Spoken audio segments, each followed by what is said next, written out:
子，你第一次离开京城吧？外面的大千世界是不是感觉特别的新鲜啊？那当然了，紫禁城不过就是一个人工雕琢的弹丸之地，哪儿比得上这自然风光、秀丽景色呀？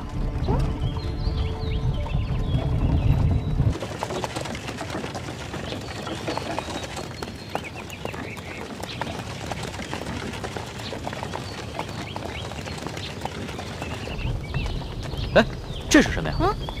这个呀，这个是新娘回门，是民间的风俗。现在你知道了吧？外面的大千世界啊，可比你的紫禁城里面有趣多了。真确实是大开眼界了。不过咱们可不能只顾着观光，还得抓紧赶路。这输送兵的伤势极重，随时有可能不治，朕得赶着见他最后一面。错了！你出了紫禁城就不能老说朕了，得说我。对，朕说习惯了，一时改不过来。那你当时冒充龙三侍卫骗我的时候，怎么谎话变得那么溜啊？也没见你说漏过啊。其实我当时也说漏嘴过，只不过呢，被我自己圆回来了，没发现而已。某些人啊，自诩聪明，其实笨得要死。反正这笔账我一直会记着的。好啊，那老大永远记着，小弟我也永远记着。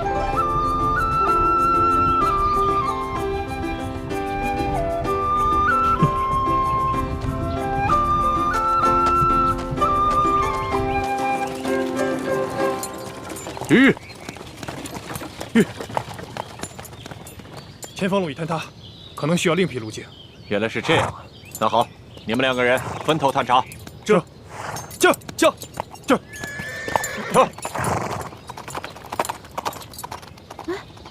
那个不是纳赛吗？他们都乔装打扮成侍卫，一前一后的干嘛呀？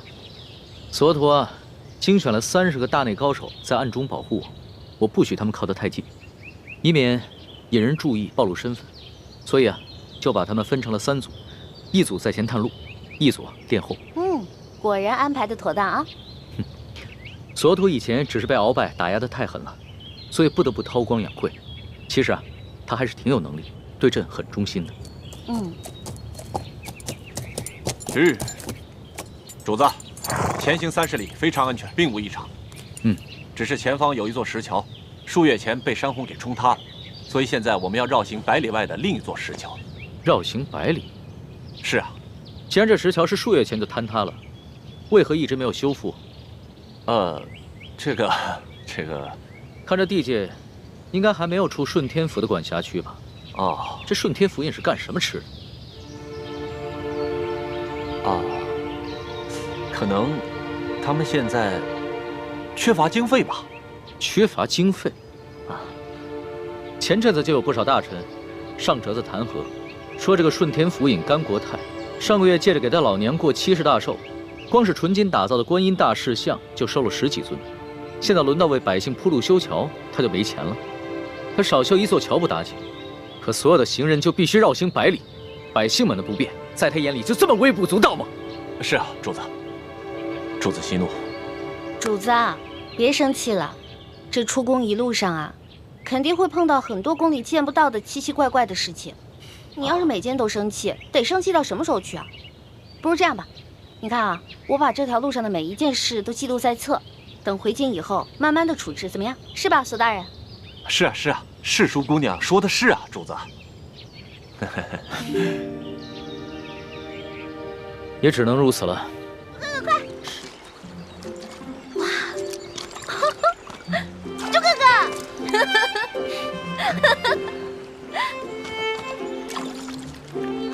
猪哥哥，你可真厉害，说服了六师傅，让他不再刺杀龙小弟。我不愿意杀他，是权衡局势，从大局着想。但你呢？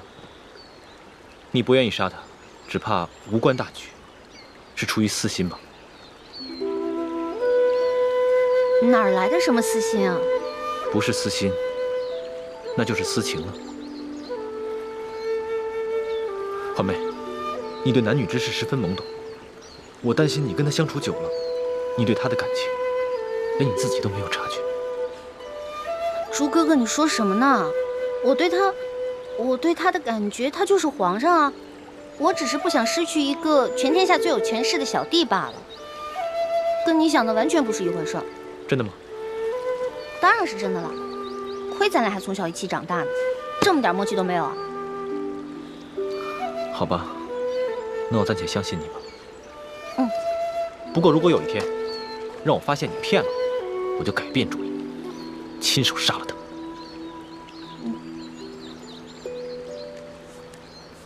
朱哥哥，你现在这样的眼神好恐怖啊！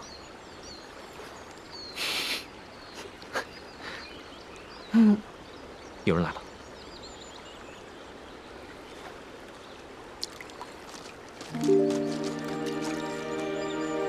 老大，你洗个手怎么洗这么久啊？龙小弟，你过来啊，这儿的水可凉了。别光顾着玩了，书剑伤得那么重，恐怕撑不了几天了。咱们还是赶紧赶路吧。知道了。周子，咱们走吧。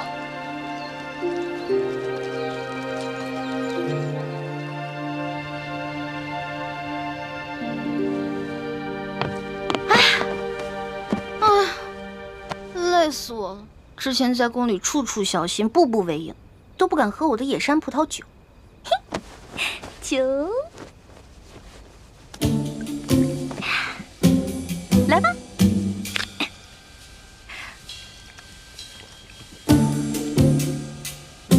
哇，好爽！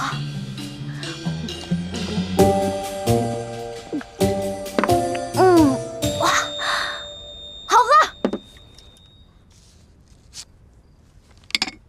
一片春秋带酒浇，江上舟摇，楼上帘照，秋娘独语台娘娇，风又飘飘，雨又潇潇。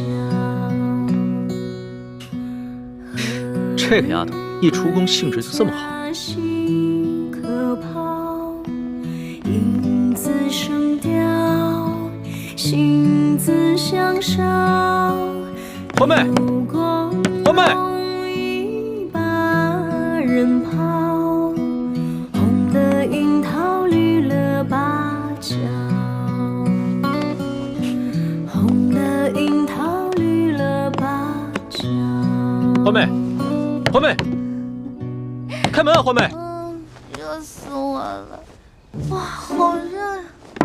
欢妹，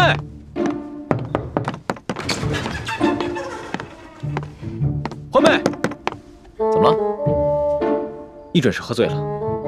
以前就有这样的毛病，喜欢喝酒，偏偏呢酒量又不行，没喝几杯就醉了，一醉就会旁若无人的且歌且舞。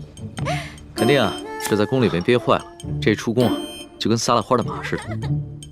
花儿，欢妹，开门啊！花儿，欢妹，花儿，欢妹。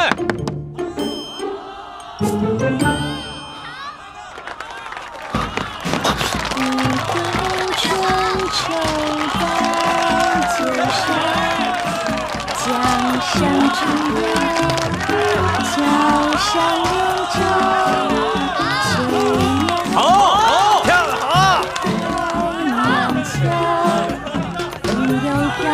姑娘，你下来唱，这扇子就是你的了。欢妹，快下来！简直是不成体统。花儿，别唱了，快进去。可是我还想唱歌呢。我唱歌好听吗？好听。再来一个。我手上这对坠子就当个天头，如果你能让我兄弟高兴的话，它就是你的了。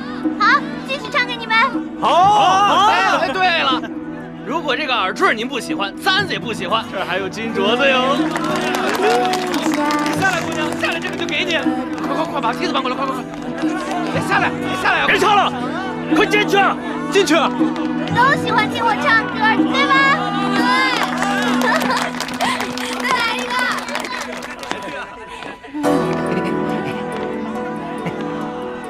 来，姑娘，也给你戴上。来，伸出手来。金镯子，我才不要什么金镯子呢！不要。这个不喜欢呐？没事，爷还有杨志毅的镯子呢。环妹，给我下来！小心，小心，老爷！谁啊？谁啊？你呀，好大的胆子，敢搅爷的好事儿！你哪儿来的？搅你好事怎么了？啊！你再动我一下，我动你怎么了？找死啊你！啊！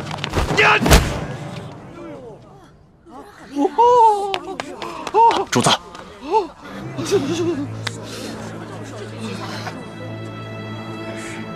住手！展开，展开！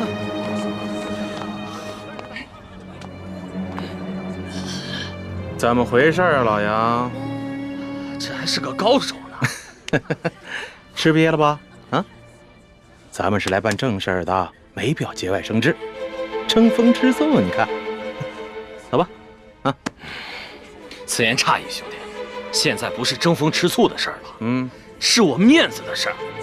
我要让他们知道这是谁的地盘，谁才是王法。爷就是王法。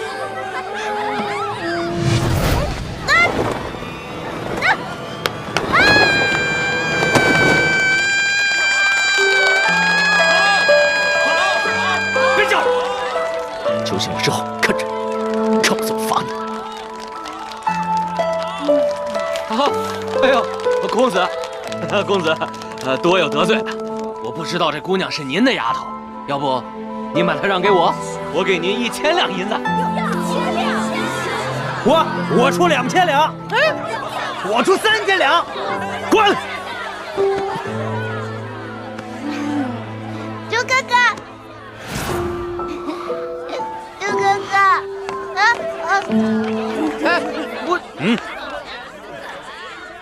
那赛，咱们走。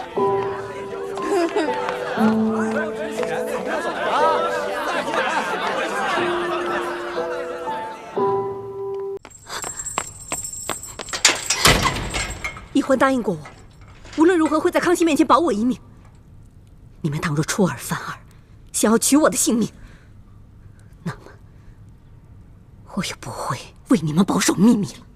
师父，小师妹并非没有信守诺言，只是你那日当着索额图和众多侍卫的面揭穿小师妹和大师兄的身份。虽然我们背后把事情圆了过去，可是康熙难免会疑心啊。所以他坚持要杀你，还让我和小师妹监斩，就是为了试探我们。我要不了那么多，你们的麻烦你们自己解决。师父，六师傅不是说过，要誓死效忠平西王吗？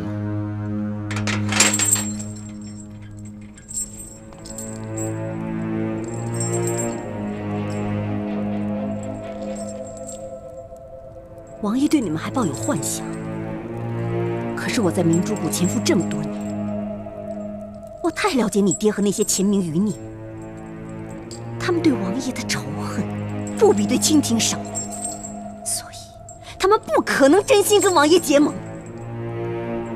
倘若我不能保全性命，至少要削弱你们明珠谷的势力，让康熙和你们斗个两败俱伤，那我也算是报答王爷了。六师傅，我知道你痛恨我们朱氏，所以要阻碍我们光复大明。你只想保住吴三桂，报他的私恩，但你想过没有？眼下康熙已经下定决心要撤藩，并在暗中加紧筹备。若没有我们这些朱明联盟的支持，吴三桂只怕独立难支，还望六师傅三思啊！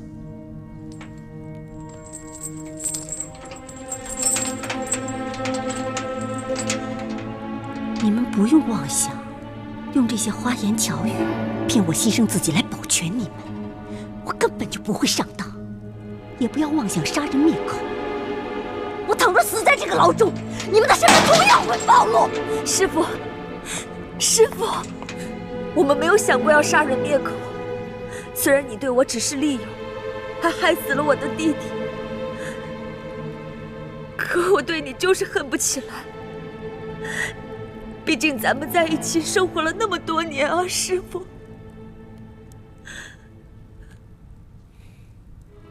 六师傅，我好歹叫了你10年的六师傅，我若真要狠下心来杀你，那日在永和宫便动手了，何至于等到索额图他们来，让你有机会拆穿我和易欢？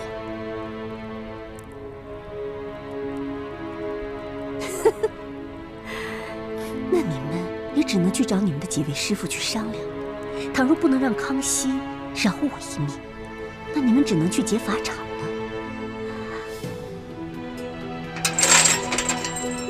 否则，我只能向康熙说破真相，和你们拼个鱼死网破，两败俱伤。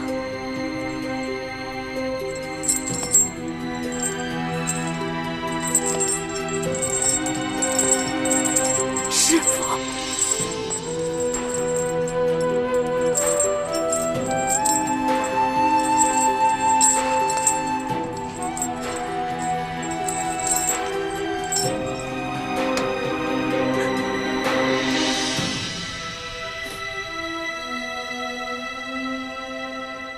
义父，康熙对我和易欢已经起了疑心。明日午时3刻，雪衣居士就要被问斩。康熙要我和易欢还有倾城都必须赴刑场监斩。太子，你不用担心，这件事情就交由我还有你的几位师傅一起去办。到时候，我们就假扮成吴三桂的人去劫法场。不过，康熙肯定防备着有人劫法场，一定会加强守卫。诸位师傅去劫法场的话，太危险了。要在法场上劫一个大活人，自然是太过冒险。不过，我们可以守在半路上，抢先杀了雪衣居士，那就容易多了。义父，你还是要杀了雪衣居士啊？雪衣居士这个人，他为了一己之私，就仇恨大明，甚至敢为吴三桂这个汉奸去卖命，他死有余辜。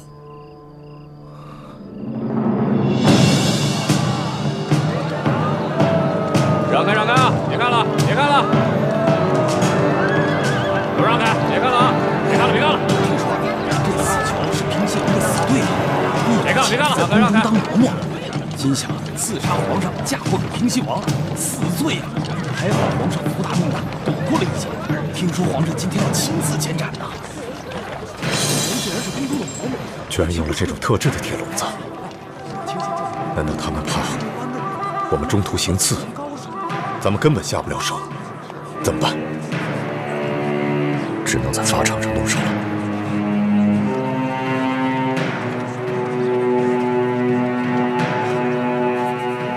走。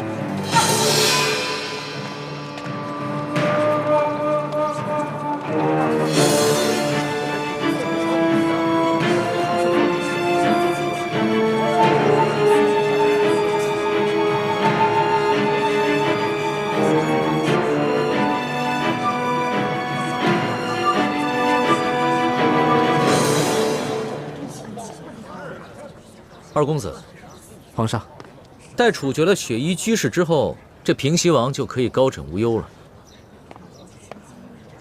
微臣代家父谢皇上恩典。平身吧。谢皇上。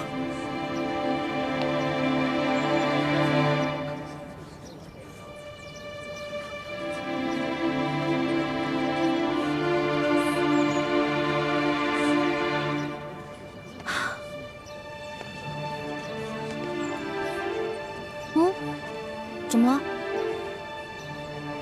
待会儿行刑的时候，千万别有所动作。此话怎讲？大家发现，今天这下面好多围观的百姓之中，有不少都是宫里的侍卫假扮的，领头的就是索额图索大人。那，看到了吧？戴胡子的乡绅模样的那个，那就是索额图索大人。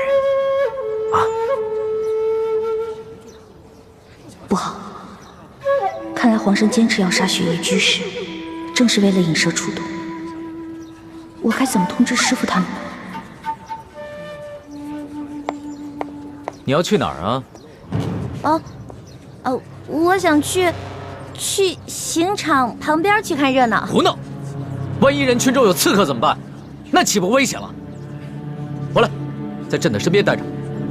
哦。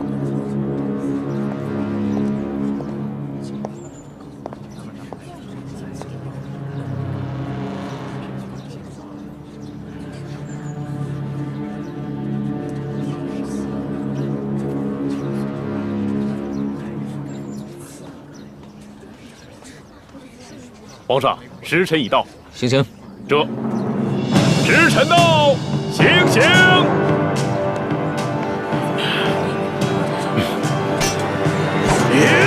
慢着，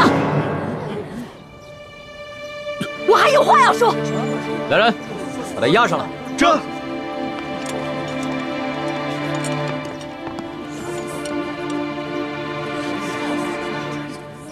慢！你又要干什么？皇上，有刺客！哎，有刺客！保护皇上！有刺客！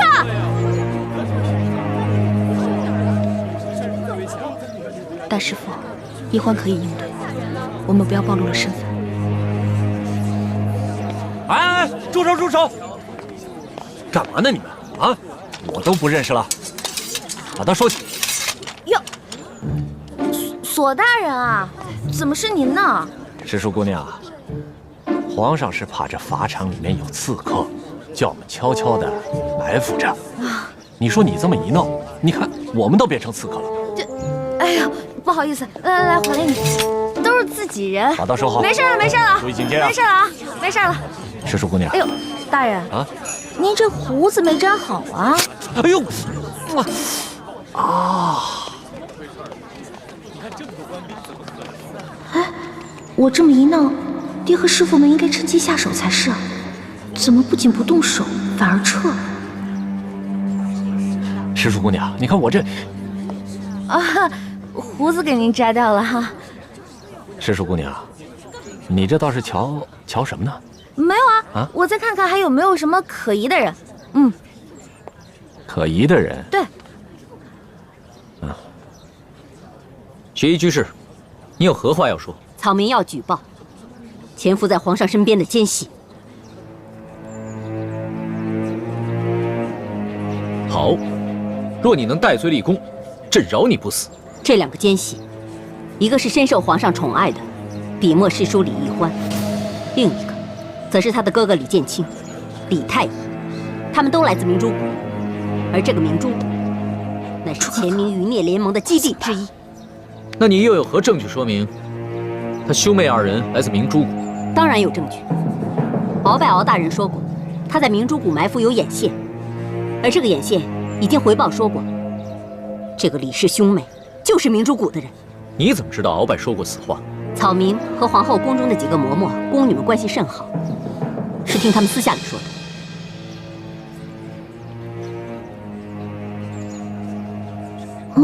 不对啊，六师傅这葫芦里卖的什么药啊？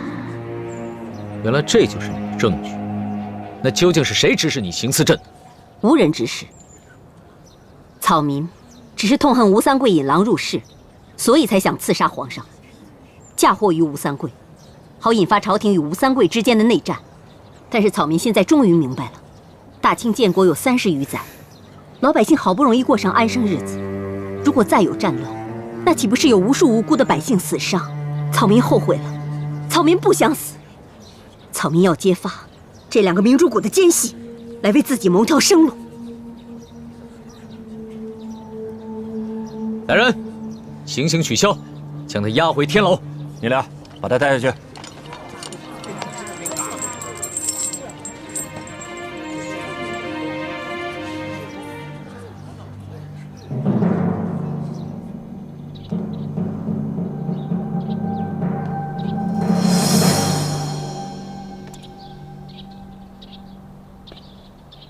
索图，鳌拜那些挑拨离间的话，是你告诉皇后的吧？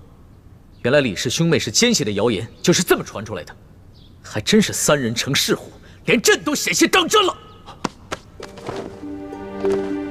皇上恕罪，奴才只是在和皇后聊家常的时候，不小心说漏了几句，没想到皇后身边的人竟然把这些话都给传出去了。索土，朕知道你是皇后的亲叔叔，你要维护皇后乃人之常情，但朕也是人，朕也有七情六欲，朕身边需要这么一个知心斗趣的人。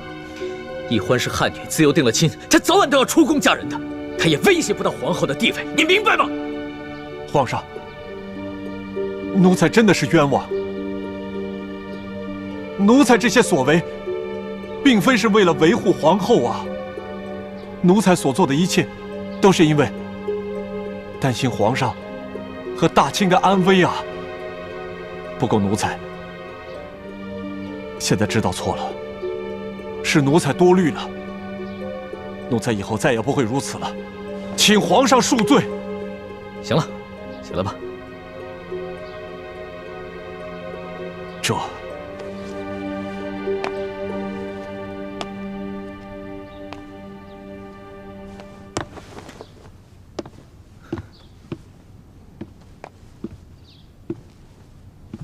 索土，这雪衣居士在刑场之上说的话你也听见了，你觉得可信吗？说实话，不要辜负朕对你的信任。皇上，奴才觉得雪衣居士所说的话也只是道听途说，并没有真凭实据，所以并不可全信。但要真是让奴才完全不再怀疑李氏兄妹，可奴才这心里的确是不踏实啊。你也倒算是说了一回实话。其实啊，朕的心中和你想的是一样的。若是这雪衣居士真的是在临死前动摇，那他就应该说出所有的真相。可是他在言语之中，分明还是在替吴三桂开脱，只是死咬着李氏兄妹不放。这就说明他和鳌拜一样，都是在打击报复、挑拨离间。可是不知道为什么，朕的心中总隐隐有些不踏实。那皇上，这雪衣居士是杀还是不杀？人先留着，说不定还有用。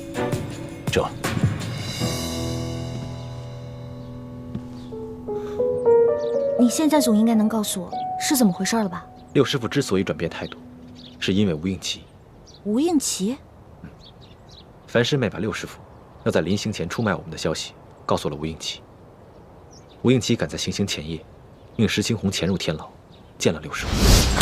将军，你时间有限，我必须长话短说。我此次前来是奉了二公子之命，他让我昭告你，万万不可揭发李义环和朱思炫的真实身份。石将军，请你转告二公子和王爷，并非我雪姨贪生怕死，想要靠出手这二人来换取生计，是因为我雪姨根本就不相信朱明联盟与王爷结盟的诚意，所以想要在临死之前替王爷除掉这两个祸害。居士对王爷的忠心，二公子心里都有数，但是他跟我说，至少在现在，我们必须要维系着跟朱明联盟结盟的关系，不能再继续互相残杀了。这是其一，还有其二，也是最重要的一点。朱思炫可是大明王朝最后的一位太子，当年王爷绞杀了永历帝，引得全天下人的仇恨和唾骂。你现在要是再出手了朱思炫，那不是王爷摆明了成了公敌了吗？如果真的有一天我们起兵反叛之时，那个时候谁还来响应我们？可这……所以，明天到了刑场之上，你万万不可揭发他二人的真实身份，反而还要尽可能的帮他们打圆场，为他们开脱。这不仅是二公子的意思，也是王爷的意思。王爷说了，这大好的江山，不能姓朱，也不能姓矮信觉罗，应该姓吴。好的，既是王爷的吩咐，雪姨万死不辞。六师傅对吴三桂果然是忠心耿耿，他听了石青红的话，表面上是在出卖我们，实际上却是让康熙更加认定他是在报复我们，故意在挑拨离间。我说呢，我在关心的人中看见樊姐姐匆匆忙忙过来，跟我爹还有师傅们耳语了几句就都走了。你应该早告诉我。吓死我！我差点脚底抹油就溜了。我也是在吴应祈到刑场后，他趁着康熙不备悄悄告诉我的，我还没来得及告诉你呢。那石青红是怎么潜入天牢的？吴三桂可不是吃素的，他跟鳌拜一样，在朝中苦心经营情报网络这么多年，朝中的文武百官乃至宫中，都有他的眼线，而天牢中就有一个牢头，早就被他收买了。想不到这个吴应祈居然能真心帮咱们。他帮的哪是我们，他帮的是他爹吴三桂。他知道撤藩势在必行了，所以故意拿出点诚意来笼络我们。这下好了，我们光复大明的大业，总算是有希望了。皇上，奴才斗胆问一句：皇上为何还觉得心里这么不踏实？让皇上觉得心里不踏实的地方，也许正是李氏兄妹的可疑之处，也许正是查清真相的突破口啊！首先，他们兄妹二人来历不明，朕曾多次试探，他们兄妹二人都不肯交代。朕想知道的是，你和你哥哥究竟是何方人士？你们的出身，还有你的那些师傅们，为什么会教给你们这么多的学识技艺？老小弟啊，你不知道。我们这些跑江湖的呢，有江湖的规矩，尤其是我那些师傅们，都是些不愿做官的隐士。师门有师门的规矩，我不能透露。我要讲信义，但同时我又不想骗你。如果你相信我们兄妹，那我们就留在宫里，为你效力；但如果你不相信我们兄妹的话，那我们就离开紫禁城。虽然朕一直安慰奕欢，说朕相信他们兄妹二人，但是朕心里一直有一些放心不下。后来去了山西微服私访，他们兄妹二人一身正气，一心救护朕，朕这才打消了疑虑。可是，此次雪衣居士又提到鳌拜所言，说他们兄妹二人是朱明联盟的奸细，这让朕想起了他们兄妹二人的一个疑点。哦，皇上说的疑点是什么？朕总觉得他们兄妹二人不像是兄妹关系。不像是兄妹关系？皇上，您的意思是？每当朕与奕欢在一起有亲昵之举时，这李太医看朕的眼神都有些奇怪。有些奇怪？怎么样的奇怪？那种感觉很微妙，朕说不上来，但绝对不是一个哥哥的反应，倒像奕欢是他的恋人，他在吃醋。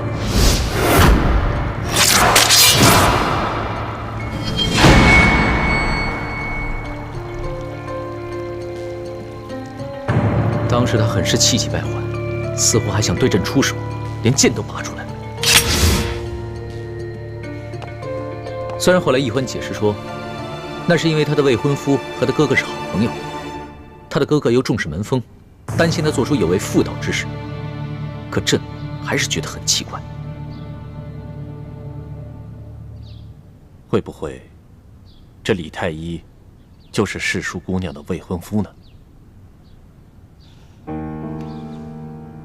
其实，自从上次逍遥阁之事之后，朕的心中也隐隐有此怀疑，只是不敢深想罢了。可若是他们兄妹二人真的不是兄妹关系，他们二人是恋人关系，却以兄妹的关系潜藏在朕的身边，那鳌拜所言就并非挑拨离间。他们二人居心叵测。皇上，要不要奴才去查一查他们的来历？此事朕就交给你了，千万不能走了半点风声，明白吗？这，奴才就先从他们的口音查起。查口音没用，这兄妹二人会口技，南北各地的方言都会。倒是奕欢平时透露出的点滴信息值得查询，例如奕欢在10岁那年，他的家乡曾遭遇大旱，多有乡民饿死，而他哥哥为了劫富济贫，还甚至打劫官银。你把这些年出过官银被劫和地方官遇刺的府县全部都查出来，再看一看哪一个府县在奕欢10岁那年遭遇过大旱。皇上真是圣明。不管你查出来的结果是什么，一切都不许轻举妄动，更不许惊动他们兄妹2人。一切都要等朕来裁夺。奴才明白。皇上，各地府县如果发生了重大的盗窃案，出于种种原因，他们会有些隐秘不报，所以朝廷掌握的信息并不全面。还请皇上多些耐心，多给奴才一点时间。嗯。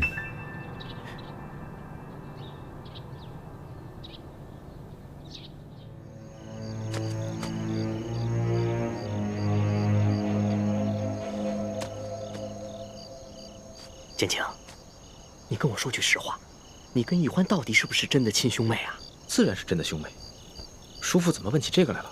哎呀，都到这个时候了，你还瞒着我？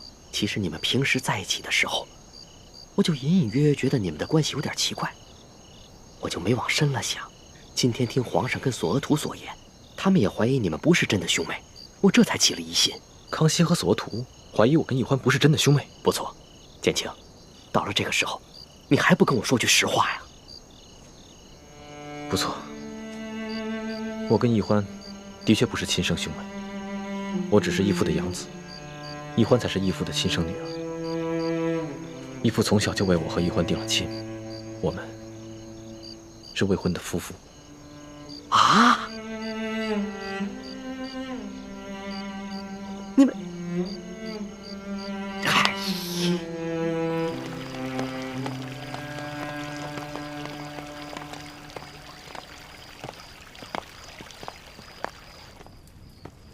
皇上吉祥。凭什么？不必多礼。谢皇上。谢皇上。你们都下去吧。是。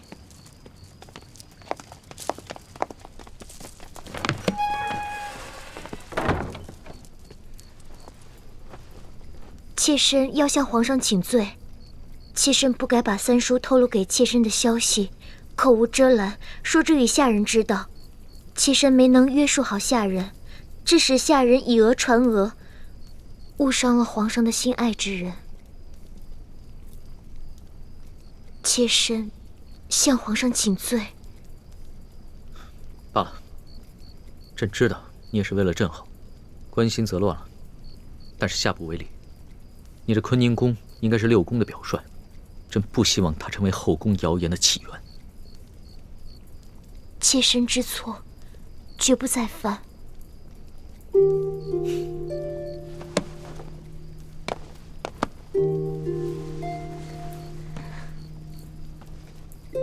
响鼓不用重锤，朕知道皇后一定会引以为戒的。好了，这件事儿就算过去了。谢皇上。哎呀，这下惨了，这下惨了！我这条老命啊，就搭在你们手里啦！你们哪里是我的亲人呢？你们分明就是我的索命无常啊！叔父不必担心，眼下康熙对我和奕欢也都只是怀疑，并没有实据。而我们已经拿到了铜匣，完成了清查内奸的任务，继续留在紫禁城里，不过是为了打探消息而已。一旦发现情势不对的话，我们会立即撤离，绝对不会连累叔父你的。事情不像你想的那么简单，事情的发展，你们根本就控制不了。就好像我本来是想跟你们保持一定距离，可现在又不知不觉的被卷了进来。哎，叔父不必担心，为了保证您的安全，同时保住义父他自己的脸面，有你这么一个亲弟弟的事情，他没有告诉我们联盟的其他人。眼下知道这个秘密的，只有我和奕欢，还有倾城一共3个人。哎，你们干嘛来认我这个亲？你们不该来认亲。哎，你们不该来认亲。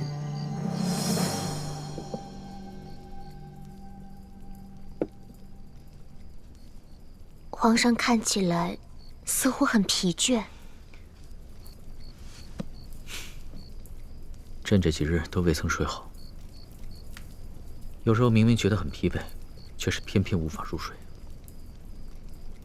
皇上是太过于操劳，伤了元气，可要太医来瞧瞧。不用了，朕是心里有事，所以觉得很焦躁，找了太医也是无用的。皇上是为了世淑姑娘的事情而烦恼。其实不要说皇后，还有索额图，就是朕的心里也是隐隐觉得不安的。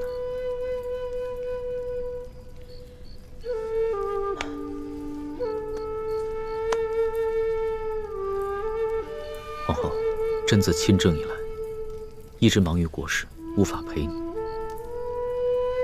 在这后宫之中，朕对你的宠爱也许不是最多的，但你一直是朕最信任之人，这你可明白？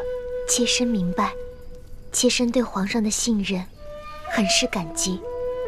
妾身只是恨自己无能，无能替皇上分忧解愁。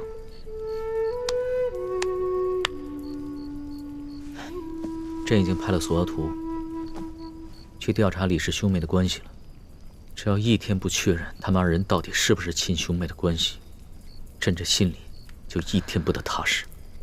只是此事不是一朝一夕能查出结果的，所以朕的心里也很是焦躁。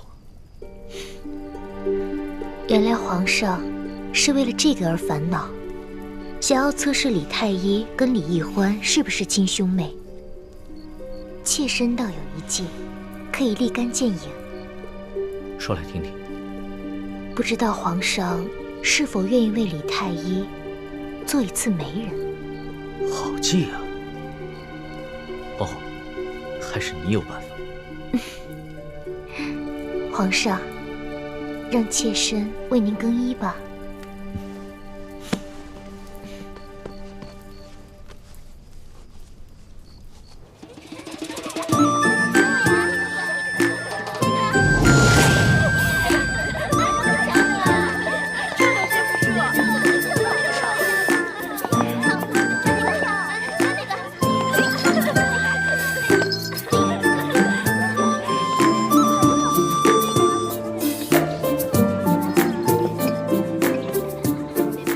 皇上，看来你今天心情很好啊，让皇后组织各嫔妃还有格格出来游玩，我能不能跟他们一块儿去玩？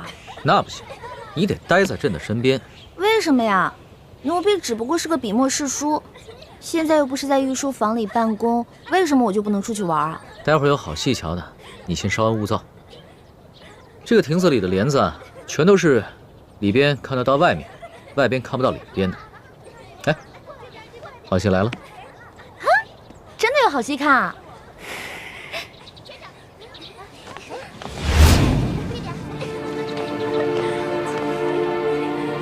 朱哥哥，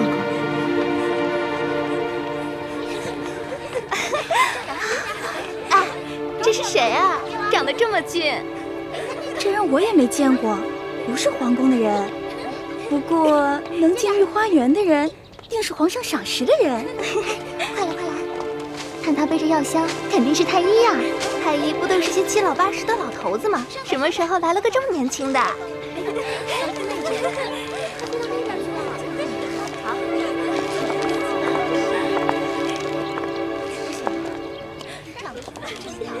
太医太医，他说他身子不舒服，你快给他看看嘛！胡说什么呢？朱哥哥，皇上，你让我大哥来这儿干什么呀？给他相亲啊！相亲？对啊，相亲。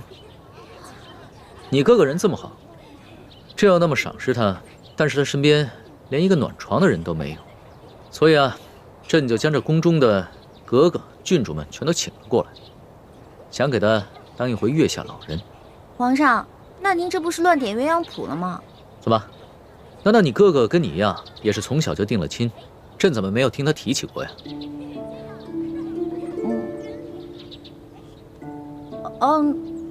那倒没有，奴婢最有家贫，哪有钱给我哥哥定亲啊？那就好。你哥哥乃是罕见的文武全才，前途无量啊，又长得那么一表人才，你看看那些格格们，个个都在偷偷瞧他，看来对他很是动心呢。而且这李爱卿看到这么多美女娇娃，不也是如痴如醉的吗？皇上，您可是皇上啊，放着朝廷大事不管，现在怎么反而当起媒人了呀？朕总不能天天只忙着国家大事吧，也得找一些有趣的事情来做一做呀。再说了，朕也得关心一下自己身边的能臣嘛。朕给你找了一个大嫂，让你哥哥当了额驸，那咱们俩可就是亲戚关系，那关系岂不是更近了一步？哦。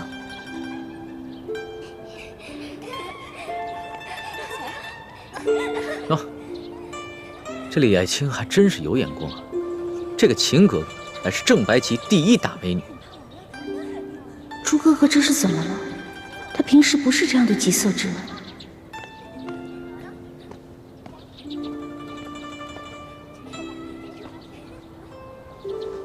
微臣参见皇上。免礼。谢皇上。李爱卿，朕让你看的佳人都看了吗？回皇上，都已经看完了。那你觉得美吗？公主格格们个个都貌美如花。那朕让你选的人选出来没有？微臣看得匆忙，一时还未能选出来。好，那你再回去考虑考虑，明天你再给朕答复。请皇上放心，微臣定不负皇上的信任。退下。微臣告退。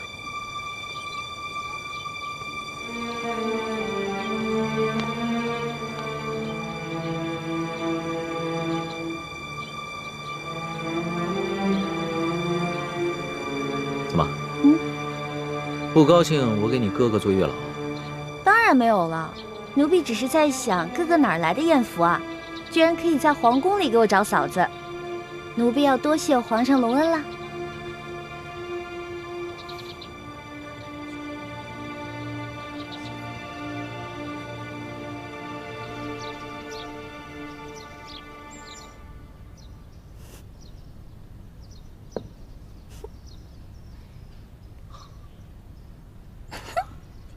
欢妹，你笑什么？什么事啊，那么好笑？今天龙小弟让你去相亲，你还真去了？哎，看了那么多公主格格的，是不是心花怒放啊？你开什么玩笑？我什么时候去相亲了？怎么样？怎么样？那么多公主格格的，看上哪家的金枝玉叶啦？康熙跟你说的。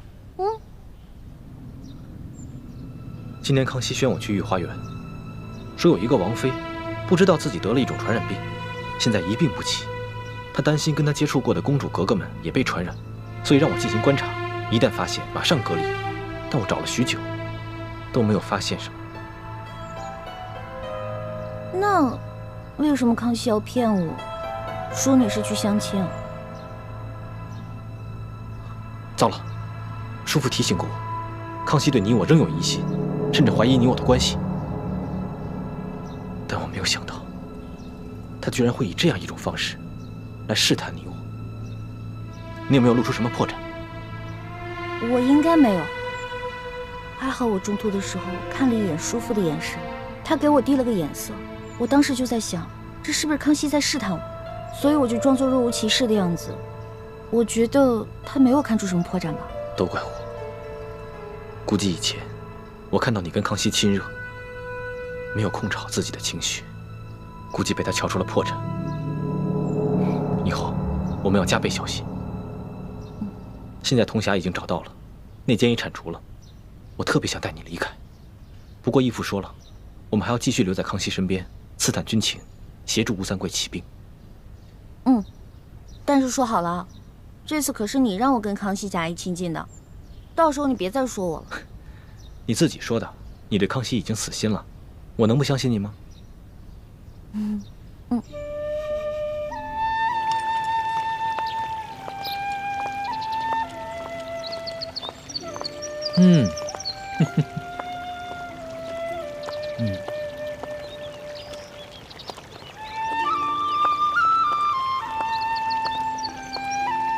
你们看，这只并蒂莲开得多美啊！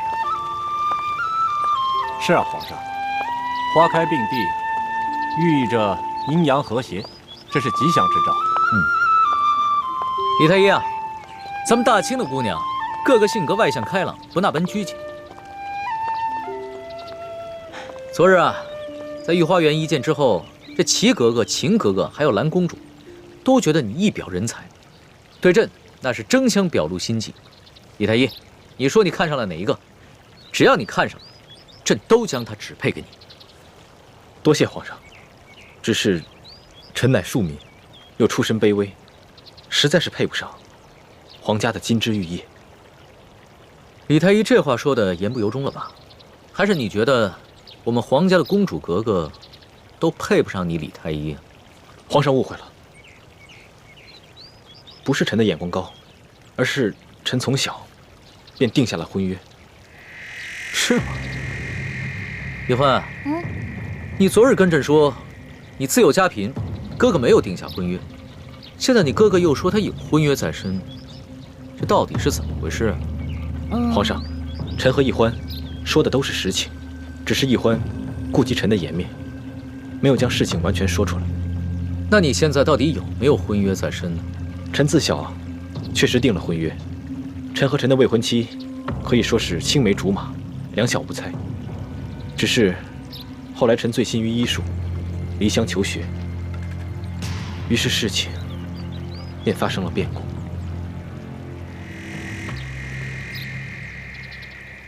什么变故？恕臣脸薄，羞于直言。莫不是你的未婚妻悔婚了？正是。虽然臣的未婚妻跟臣并没有明言，但是臣知道，她的心里已经有了别的人，所以臣才会伤心之下远走京城。李太医啊，你乃是人中豪杰，你的未婚妻居然会变心，真是有眼无珠。难道这个插足之人比爱卿还要优秀？那人确实很优秀，所以臣才会如此觉。既然如此，那你还想着他做什么？沉舟侧畔千帆过，病树前头万木春。朕再给你指一门婚事就好了。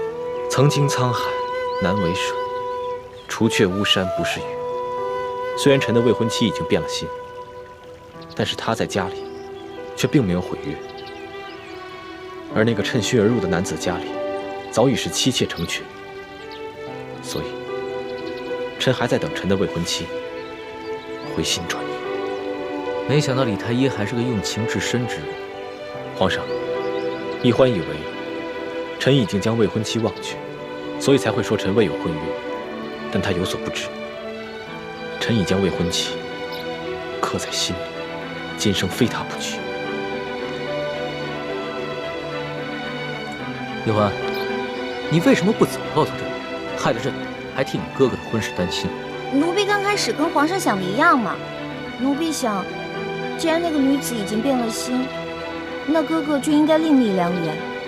但没有想到，大哥的心里这么执着。360病，心病最难治。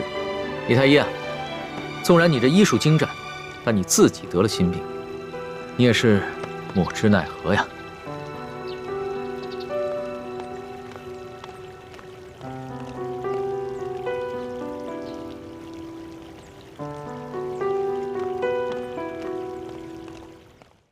纵然你这医术精湛，但你自己得了心病，你也是莫之奈何呀。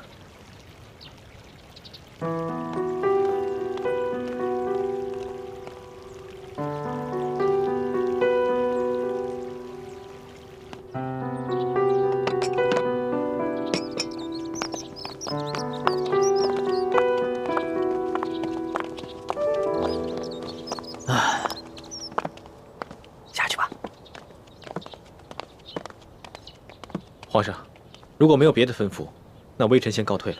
急什么？太医院又不止你一个人当值。原本啊，朕今天是要给你当一回红娘的，只可惜你拒绝了朕。但是朕还有一件事情要劳烦于你。皇上请讲，臣万死不辞。这件事情跟死是万万挂不上钩的。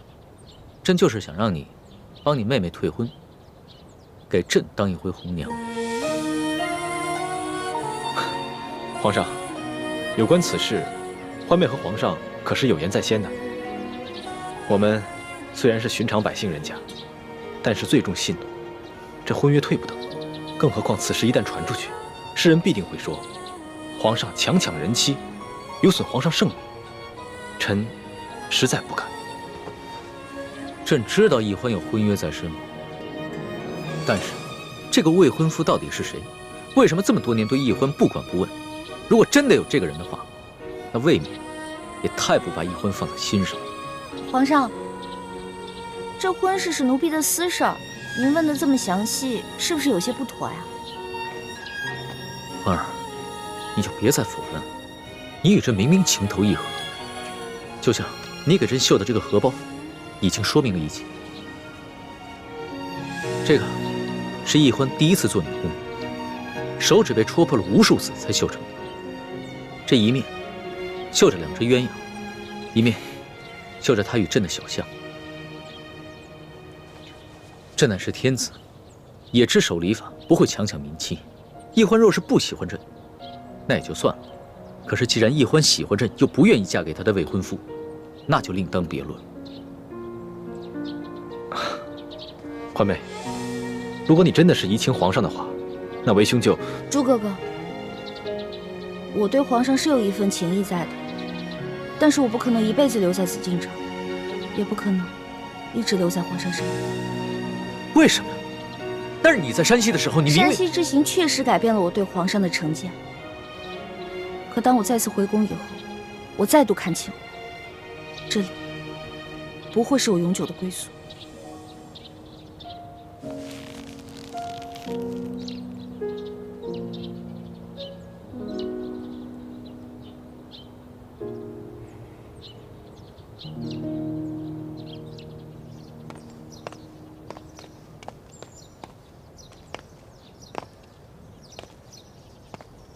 索土，奴才在。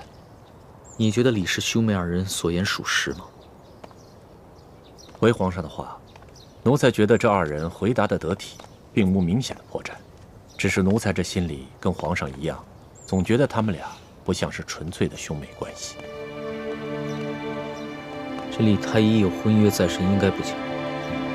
只是他口中的未婚妻，却耐人寻味。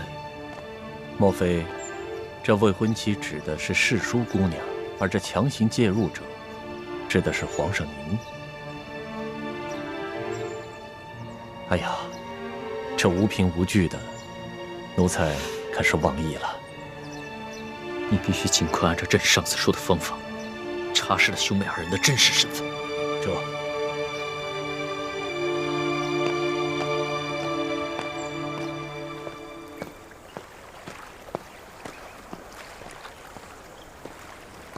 德福，听建清他们说，你有要事要找我，到底什么事？德福，你这是做什么？大哥，我求求你，把建清跟奕欢撤出紫禁城吧。你们要光复大明，我管不着。我只求你们不要连累我。我从来就没有想到要连累你。你甘愿做大清朝廷的奴才，我管不着。咱们各干各的，各听天命。大哥，可是建清跟奕欢他们现在在宫中的处境十分危险，皇上已经怀疑他们不是兄妹了。什么？我怎么没有听到奕欢向我禀报过？大哥，我知道你有很多秘密都瞒着我，可是我万万没有想到，你明明给建清和奕欢已经定了亲，却还把奕欢派去皇上身边行使美人计。奕欢已经对皇上动了真心，可建清毕竟是个血气方刚的少年，他的言行之中难免会露出破绽。长此下去，他们二人身份必将暴露，到时候你叫我这个亲叔父该怎么办？你说什么？你说奕欢对康熙那个小皇帝动了真情？快起来说话！大哥，此事万万耽误不得，若不尽早把他们撤出紫禁城，必出大祸。到那个时候，别说我保不住他们两个，就连我自己也是自身难保。好，我马上把他们两个召回来，把这件事情问问清楚。奕欢，康熙果然是对你言听计从，延迟了撤藩，这样吴三桂也该相信，我们跟他的结盟是有诚意的。不是的，爹。虽然康熙很宠我，但是他很有主见的。他同意推迟撤藩，并不是因为我，而是因为他自有打算。哦。晚一点撤藩也好，希望他们双方准备的时间越长越好，这样他们打起来的时候才会旗鼓相当。到他们两败俱伤的时候，我们再出来收拾残局，一举把大明的江山光复了。倩影和默笙也随吴应奇去滇都了。为了大局着想，我们现在只有暂且放弃所有的恩怨，与吴三桂联手抗清。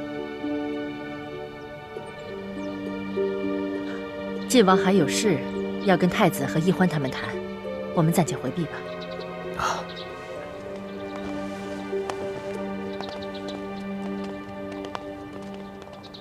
爹，你有什么事情跟我跟朱哥哥说啊？干嘛非让几个师傅回避啊？爹接下来谈的事情，是有关你们的名节。如果几位师傅在场，你们会很尴尬，所以他们就先回避了。义父，你想谈的是你跟奕欢的婚事。奕欢，爹且问你，你潜伏在康熙身边，每天与他朝夕相伴，是否对他动了真心？欢妹，你别误会，我从来没在义父面前说过什么。爹，您瞎猜什么呢？我怎么可能对康熙动真心啊？当真没有？当真没有。我虽然对我的龙小弟很好，几次三番的救他，甚至不惜自己的性命。那不还是因为你说的吗？你说让我博得他的信任啊。太子，奕欢的话我不敢全信，我只相信你。你告诉我，奕欢有没有犯浑，与康熙假戏真做了？义父，孩儿不敢欺瞒您，欢妹年少无知，确实曾险些被康熙的假仁假义所迷惑。但自从康熙言而无信，放过了隆德多、阿必齐等8旗权贵后，欢妹就及时醒悟了。现在欢妹对他，就只是虚与委蛇，为了光复大明的大业委曲求全。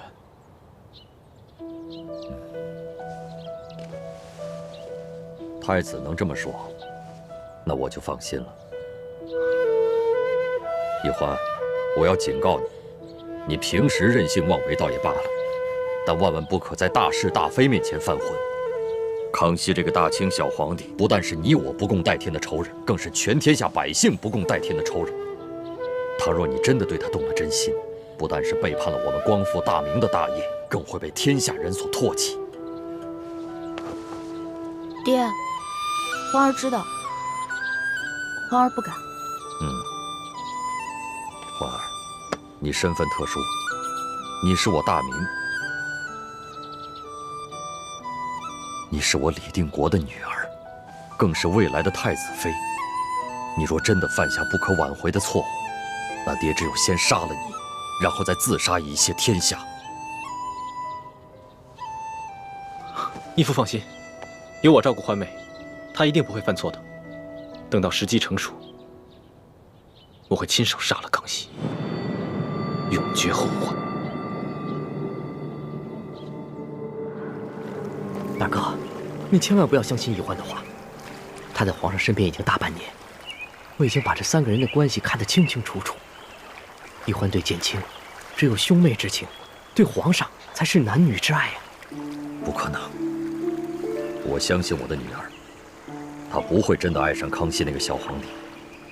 我也相信建清，建清可是他的未婚夫。